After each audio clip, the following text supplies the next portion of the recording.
Capítulo 116. El atentado de Barajas, el día que el cielo se tiñó de fuego. Era la tarde del 27 de septiembre de 1973. El aeropuerto de Barajas, aún en pleno crecimiento, símbolo de la apertura económica del régimen franquista, vivía su habitual bullicio de viajeros, maletas y aviones que despegaban hacia toda Europa. Nadie imaginaba que, entre la multitud, se movían hombres con un propósito siniestro: sembrar el terror. A las 1 horas, una potente explosión sacudió el edificio de equipajes. Los cristales estallaron, las paredes temblaron y el humo comenzó a cubrir el hall principal. En cuestión de segundos, el aeropuerto de Madrid-Barajas se convirtió en un escenario de caos y horror. 13 personas murieron. Más de 50 resultaron heridas. ETA acababa de ejecutar uno de sus primeros grandes atentados en la capital española.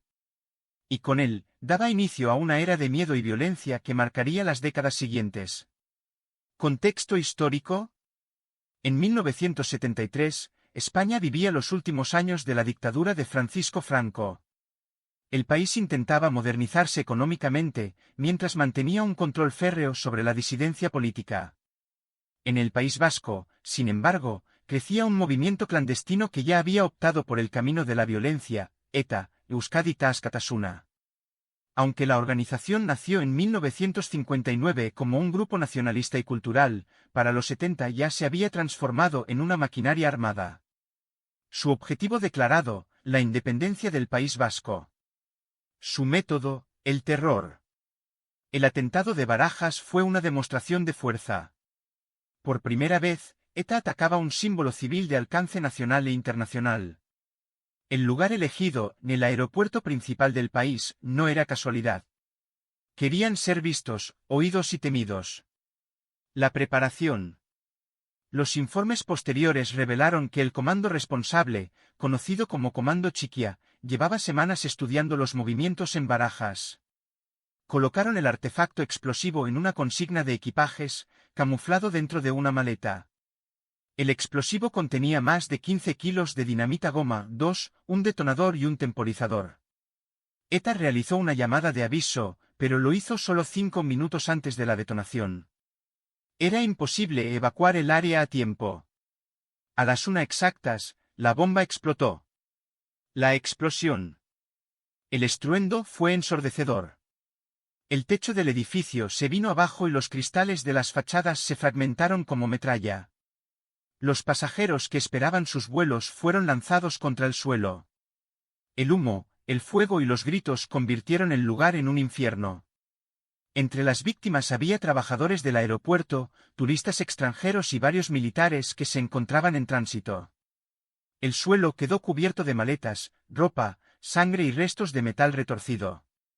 Los servicios de emergencia tardaron en llegar, dificultados por el tráfico y la confusión inicial.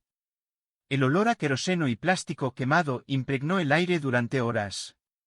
Los testigos recordaron después el silencio sepulcral que siguió al caos inicial, un vacío de incredulidad y horror.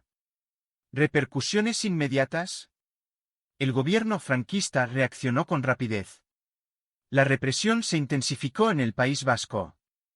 Detenciones masivas, interrogatorios y vigilancia se extendieron por toda la región.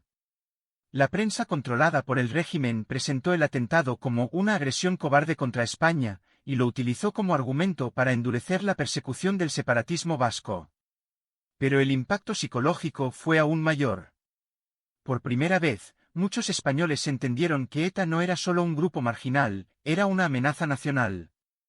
¿Evolución del conflicto? El atentado de Barajas fue un preludio de lo que estaba por venir. Apenas 3 meses después, el 20 de diciembre de 1973, ETA ejecutó el asesinato de Luis Carrero Blanco, presidente del gobierno y mano derecha de Franco, volando su coche por los aires en el centro de Madrid. Aquel acto cambió la historia política de España. Y en cierto modo, fue posible gracias a la impunidad con la que el comando había actuado en Barajas meses antes. Memoria y víctimas. Durante años, las víctimas del atentado de Barajas quedaron en un segundo plano. El régimen prefirió centrarse en la respuesta política que en el recuerdo humano. No fue hasta la democracia, en los años 90, cuando se comenzaron a reconocer oficialmente sus nombres y su sufrimiento. Hoy, una placa en el aeropuerto recuerda aquel día. En memoria de las víctimas del terrorismo. Para que nunca se repita. Cada año, familiares y representantes de asociaciones de víctimas acuden al lugar para rendir homenaje. El eco del atentado sigue vivo, no solo por su brutalidad, sino porque marcó el inicio de una nueva etapa de terror. Reflexión final. El atentado de Barajas fue mucho más que una explosión. Fue el comienzo del miedo moderno en España. El momento en que un país que aún despertaba de la dictadura se enfrentó a la cruda realidad del terrorismo. Aquel día, en el corazón del aeropuerto, 13 vidas se apagaron sin entender por qué. Y aunque los años pasaron, la historia de ese humo, de ese fuego y de ese dolor sigue flotando sobre las pistas donde cada día despegan nuevos vuelos. Recordándonos lo frágil que puede ser la paz. Este fue. Capítulo 116, el atentado de Barajas, el día que el cielo se tiñó de fuego.